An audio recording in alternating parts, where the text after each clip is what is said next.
So you want to dive into youth activism and climate change, and specifically, the amazing work young women are doing around the world. We'll get this, because we've got a deep dive prep just for you. And let me tell you, this source material is incredible. It really is. Climate Sisters, resisting ecocide. It's amazing. Over 100 young women, from all walks of life, all leading the charge against climate change. It's not just the number of stories, it's the diversity too. This book makes a really interesting point. The young women, especially in the global south, are facing the worst of climate change, yet they're the ones stepping up to lead. The story of the Tapua'i, the indigenous group in Ecuador, that really got to me. Oh, absolutely. Their story really highlights how this is a fight that spans generations. Women from, get this, 23 to 85 years old, actively patrolling their land, protecting it from mining threats. Wait, 23 to 85? Seriously, that's incredible. It just goes to show this isn't some far-off problem. It's happening now, and they are literally on the front lines. Exactly. And the book really captures this sense of urgency, especially for these communities in the global south. They're dealing with the very real consequences of climate change today. And the Tapua'i are not alone, right? Yeah. This book, it's full of inspiring young women just like them. It seems like each story really captures a different piece of this huge global movement. Definitely. Take Catalina Silva from Chile, for instance. A scientist at heart, she co-founded this group called 1,000 Actions for Change. What's really cool about her is she focuses on those everyday actions we can all take. She's not just talking about, big policy changes. It's about inspiring people to find ways to make a difference in their own lives. Which is so important, right? Just realizing we're not powerless. I read about how she was really affected by seeing those glaciers in Patagonia shrink, just in a few years, while she was a child. Really drove her passion to protect glaciers, especially with how vital they are as a source of fresh water. For sure. And then there's Txai Suruí from Brazil, another incredibly powerful voice. And knowing how interested you are in the intersection of environmental issues and social justice, well, her story is going to really resonate. Oh, I've already got that part marked. An indigenous leader fighting to protect the Amazon, following in her father's footsteps. Yeah. It's powerful. And get this, she was the only Brazilian and only indigenous person invited to speak at the opening of COP26. Exactly. Talk about making an impact. She had this platform, a global stage, and she drew a direct line between climate change, corporate greed, and its impact on indigenous rights. It's about connecting those dots, right? Yeah.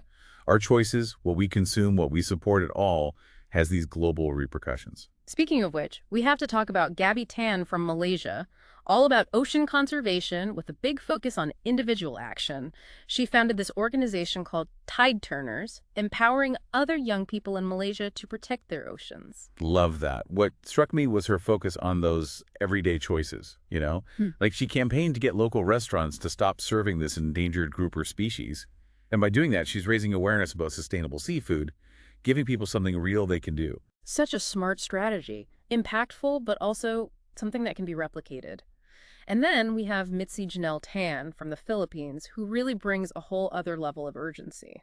She really opened my eyes to this concept of climate justice, especially for regions like the Philippines, constantly facing typhoons, rising sea levels, all of it. The book mentions how she co-founded this group, the Youth Advocates for Climate Change Philippines, and they organized something called Mock COP. What is that exactly? So imagine this. It's like a youth-led simulation of the UN Climate Change Conference. Incredible, right?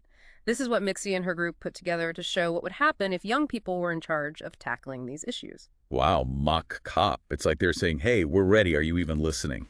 That's powerful. So what else about Mitzi's story really stands out? Well, she's really vocal about this idea of degrowth, like specifically in the global north, as a key part of, achieving climate justice. It's a bit of a complex idea. But basically, it challenges that whole endless growth model, the one a lot of developed nations are kind of stuck on. And instead, it pushes for like a more balanced way of using resources. Right, recognizing that climate change, it doesn't affect everyone equally, so the solutions can't either. That's a big takeaway from all these climate sisters, really. Totally. And it's really inspiring. These aren't just isolated stories. It's like they're all connected, part of this massive network of, youth-led organizations creating real change. It's like that saying, be the change. Right. They're not waiting around. They're just doing it. Exactly. Think about Fridays for Future, that global movement that Greta Thunberg started, or climate cardinals. They're amazing, breaking down language barriers so everyone can access climate information. And Earth Uprising, all about direct action, holding those in power accountable. It's huge. This whole youth-led movement is remarkable. It really makes you think about the power of collective action. These climate sisters show that age really is just a number, when it comes to making a difference at least. So knowing all this, where does it leave us?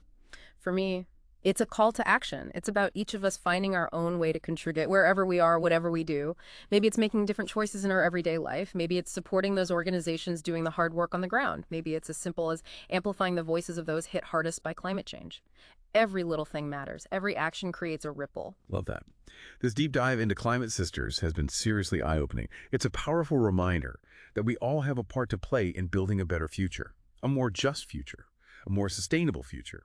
That's it for this deep dive. We'll catch you next time.